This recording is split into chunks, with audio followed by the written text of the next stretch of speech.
Das Dilemma, meine Damen und Herren, und herzlich willkommen zu Tibet diese Woche, den wöchentlichen Nachrichten dieser Woche zu Tibet, seiner Heiligkeit im Dalai Lama und der tibetischen Zentralverwaltung. Schauen wir uns als erstes die Schlagzeilen an. Seine Heiligkeit der Dalai Lama unterstreicht die Bedeutung der Freiheit für die kognitive Entwicklung. UC Merced ehrt seine Heiligkeit den Dalai Lama mit dem Spendlove-Preis. Seine Heiligkeit der Dalai Lama gratuliert Indiens Premierminister zum Geburtstag.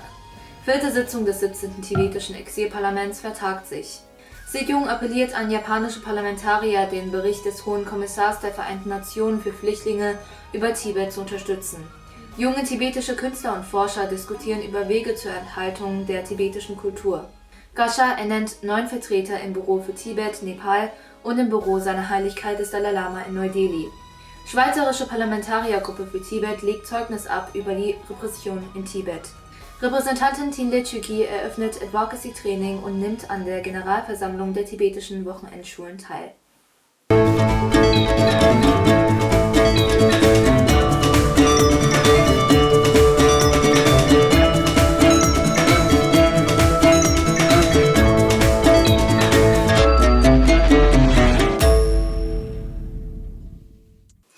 An diesem Donnerstag sagte seine Heiligkeit der Dalai Lama während eines Gesprächs mit einer Gruppe von Jugendführern, dass Freiheit für die kognitive Entwicklung des Einzelnen auf der ganzen Welt entscheidend sei.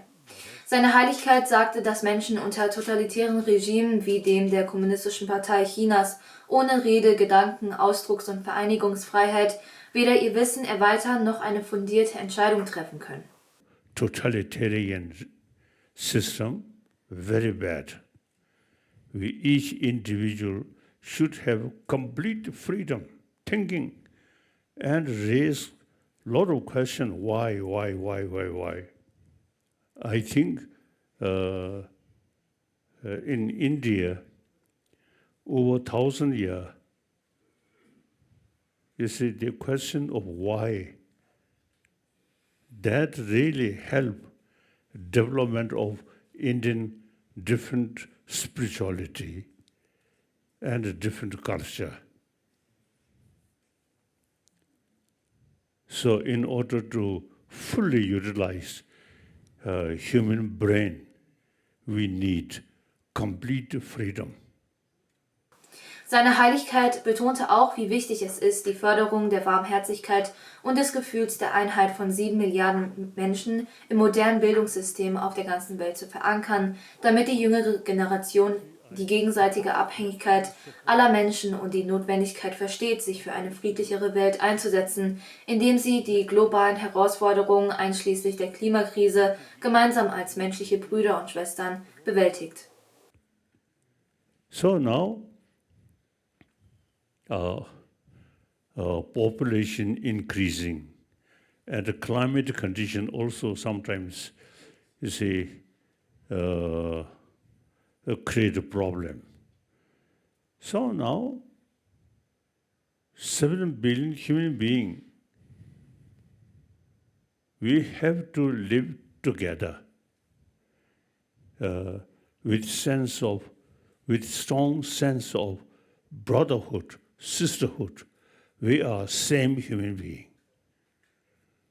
Organisiert vom United States Institute of Peace fand am Donnerstag und Freitag ein mehrstündiger Austausch mit 26 jungen Friedensaktivisten aus dem Nahen Osten, Afrika, Lateinamerika und Asien statt. Das United States Institute of Peace organisiert seit 6 Jahren in Zusammenarbeit mit dem Büro seiner Heiligkeit des Dalai Lama einen Dialog mit jungen Führungskräften. Dies ist die 7. Interaktion. Die letzten beiden Dialoge fanden online inmitten der Covid-Pandemie statt. Seine Heiligkeit der 14. Dalai Lama hat den Alice und Clifford Spendlove-Preis für soziale Gerechtigkeit, Diplomatie und Toleranz erhalten. Sherry Spendlove, die den Spendlove-Preis ins Leben gerufen hat, wird zitiert, weil sie den immensen Beitrag anerkannt, den die Botschaft seiner Heiligkeit des Dalai Lama von Freundlichkeit, Frieden, Mitgefühl und Vergebung für die Förderung nachhaltiger sozialer Gerechtigkeit mit gewaltfreien Methoden und für ein sinnvolleres Leben in unserer politisch zunehmend gespaltenen und hochgradig konfrontativen Welt leistet. Seine Heiligkeit der Dalai Lama wurde am 18. September in einer virtuellen Zeremonie offiziell mit dem Spendlove-Preis ausgezeichnet. Die UC Merced feiert den 15. Preisträger, seine Heiligkeit, den Dalai Lama, mit einer Aufzeichnung der Präsentation am Montag, dem 26. September. Seine Heiligkeit, der Dalai Lama, hat am Samstag vergangener Woche seine Glückwünsche zum 72. Geburtstag des indischen Premierministers Narendra Modi übermittelt.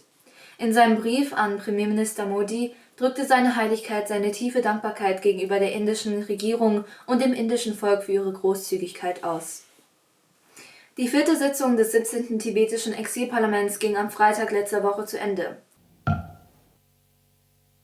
In seinen Schlussbemerkungen informierte der Sprecher Khenpo Sonam Denpe das Haus über die Nachrufe, Solidaritätsresolution, offiziellen Entschließungen, Gesetzänderungen und andere, die in dieser Sitzung verabschiedet wurden. Er betonte die Notwendigkeit, das Thema Tibet auf der globalen Plattform hervorzuheben und die Bedeutung der Einheit der tibetischen Gemeinschaft. Die Parlamentarier kamen ab Montag dieser Woche zu einem 5-tägigen Brainstorming- und Strategietreffen in Haryana zusammen.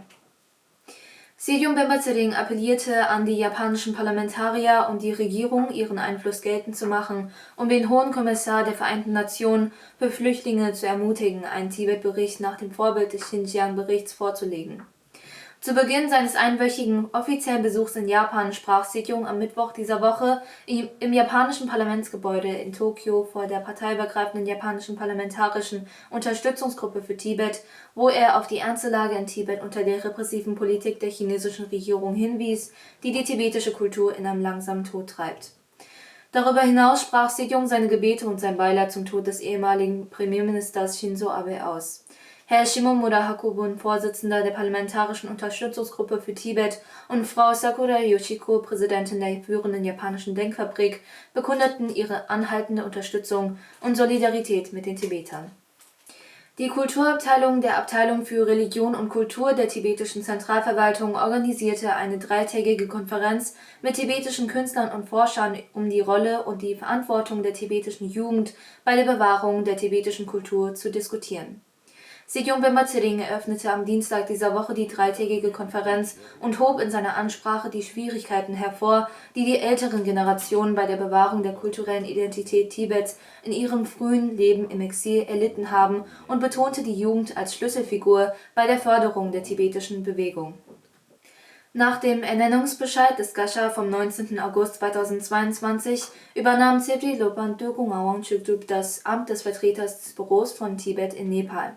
Am Sonntag letzter Woche fand 3 Tage lang eine Übergabezeremonie zwischen dem scheidenden Repräsentanten Tshütim Gyatso und dem neu ernannten Repräsentanten in Anwesenheit des DIRA-Sekretär Garma Choeing als offizieller Zeuge statt. Anwesend waren auch Vertreter tibetischer Nichtregierungsorganisationen aus Kathmandu.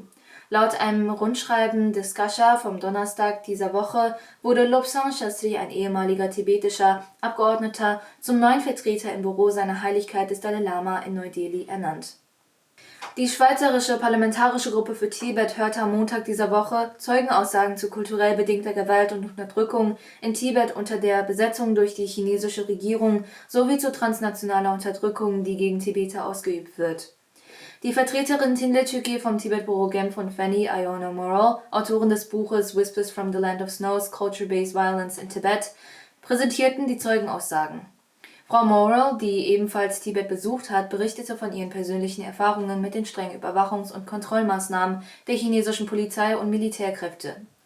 Die Mitglieder des Parlaments brachten ihre große Besorgnis über die Lage in Tibet zum Ausdruck und stellten fest, dass sie die Situation genau beobachten. Sie sicherten außerdem ihre weitere Unterstützung und Solidarität für Tibet und die Tibeter zu.